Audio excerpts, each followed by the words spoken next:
तिकडे सुनेत्रा पवार यांच्यासमोर फक्त काँग्रेसचंच आव्हान आहे असं नाही, तर तब्बल 52 उमेदवार बारामती पोटनिवडणुकीच्या रिंगणात आहेत.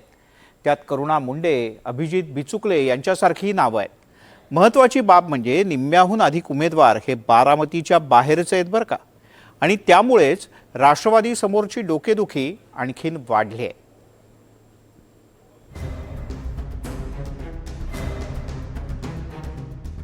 अजित पवारांच्या अपघाती निधनानंतर लागलेल्या बारामती विधानसभा पोटनिवडणुकीत दादांच्या पत्नी सुनेत्रा पवार निवडणूक लढतायत.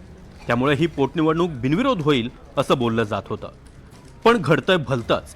सुनेत्रा पवार यांच्या विरोधात बारामतीच्या मैदानात 52 उमेदवार उतरल्यात. छाननी प्रक्रिया पार पडल्यानंतर 53 अर्ज पात्र ठरले. त्यातील निम्म्याहून अधिक म्हणजे जवळपास 30 उमेदवार बारामती विधानसभा क्षेत्राबाहेरचे आहेत. त्यातच काँग्रेसकडून पवारांचे विरोधक आकाश मोरे यांना निवडणुकीच्या रिंगणात उतरवण्यात आलंय. बारामतीत एकूण किती आणि कोणते उमेदवार रिंगणात आहेत ते सविस्तर पाहूया. राष्ट्रवादी काँग्रेस अजित पवार गटाकडून सुनेत्रा अजित पवार, काँग्रेस पक्षाकडून आकाश विजयराव मोरे, राष्ट्रीय किसान बहुजन पार्टीकडून अरुण भाऊराव नेटुरे, भारतीय प्रजा सुराज्य पक्षाकडून दशरथ नाना राऊत, आंबेडकरवादी रिपब्लिकन पार्टीकडून प्रतीक्षा प्रशांत चव्हाण, न्यू राष्ट्रीय समाज पार्टीकडून राघू येताळा घुटुकडे, तर हिंदुस्तान जनता पार्टीकडून सतीश कृष्णा कदम हे मैदानात आहेत. तर अपक्ष म्हणून तब्बल 46 जणांनी उमेदवारी अर्ज भरलाय. आणि बारामती बाहेरील उमेदवारांमध्ये दौंड, इंदापूर, सोलापूर, सातारा, सांगली, नाशिक, ठाणे, कल्याण, उल्हासनगर, बीड या जिल्ह्यातील लोक आहेत. आश्चर्य म्हणजे करुणा मुंडे, अभिजित बिचुकले आणि उपराष्ट्रपती पदासाठी उमेदवारी दाखल करणाऱ्या दौंडच्या उमेश मेहत्रे यांनीही बारामती पोटनिवडणुकीसाठी उमेदवारी अर्ज भरला. आज ह्यांचे विचारपूस करण्यासाठी ह्यांच्या मुद्द्यावरती आज 5 वर्ष कामावर असताना न विचारता हे लोकांना कामावरती काढण्यासाठी आज इतका मोठी चूक करताय आणि त्यांचे प्रश्नावर मुद्दे उचलणारा पण कोणी नाहीये. त्याच्यासाठी आज हे सगळे मुद्दे घेऊन मी इथे अर्ज दाखल जमा केलेला आहे. येथील सहजपूर या गावचा रहिवासी आहे. मी महाराष्ट्र लोक काँग्रेस या पक्षाचा संस्थापक अध्यक्ष आहे.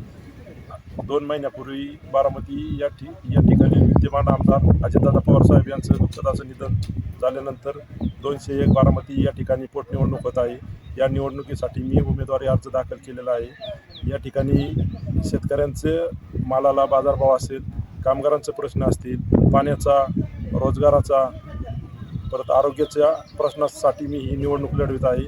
उमेदवारी अर्ज माघारी घेण्यासाठी उद्या दुपारपर्यंतची वेळ आहे. यातील बरेच उमेदवार अर्ज माघारी घेतील हे निश्चित. पण बारामती बाहेरील ज्या उमेदवारांनी उमेदवारी अर्ज भरलाय त्यांना माघार घ्यायला लावणं ही राष्ट्रवादी समोरची मोठी डोकेदुखी ठरणार आहे. यातील एक जरी अर्ज कायम राहिला तर 23 एप्रिलला बारामतीत मतदानाची प्रक्रिया पार पाडावी लागेल. 53 उमेदवारांचे अर्ज हे निवडणुकीसाठी पात्र ठरले. या 53 उमेदवारांपैकी केवळ 23 उमेदवार हे बारामती तालुक्यातील आहेत, तर 30 उमेदवार बारामती तालुक्याच्या बाहेरचे आहेत. यामध्ये धनंजय मुंडे यांच्या पत्नी करुणा मुंडे, अभिजित बिचुकले, दौंड तालुक्यातील सहजपूर येथील उमेश मेहत्रे यांचाही यात समावेश आहे. बारामतीची पोटनिवडणूक ही बिनविरोध व्हावी यासाठी पहिल्या दिवसापासून राष्ट्रवादी काँग्रेसकडून मोठे प्रयत्न केले जात आहेत. ओबीसी नेते लक्ष्मण हाके यांची मनधरणी करण्यात जरी राष्ट्रवादी काँग्रेसला यश आलं असलं तरी या निवडणुकीत काँग्रेसने मात्र आपला उमेदवार जो आहे तो दिलेला आहे. आणि काँग्रेसने या निवडणुकीतून माघार घ्यावी यासाठी राष्ट्रवादी काँग्रेसकडून मोठे शर्थीचे प्रयत्न केले जात आहेत. अगदी हायकमांडशी देखील बोलणं सुरू आहे. उद्या 9 एप्रिलपर्यंत उमेदवारी अर्ज मागे घेण्याची अंतिम मुदत असणार आहे. आणि उद्यापर्यंत हे जे दाखल केलेले उमेदवार आहेत, ज्यांनी आपले या निवडणुकीसाठी अर्ज दाखल केलेत, त्यांची मनधरणी करण्यात राष्ट्रवादी काँग्रेसला यश येतं का आणि बारामतीची निवडणूक ही बिनविरोध होते का हे पाहणं आता महत्त्वाचं असेल. देवा राखून, डेली मराठी, बारामती.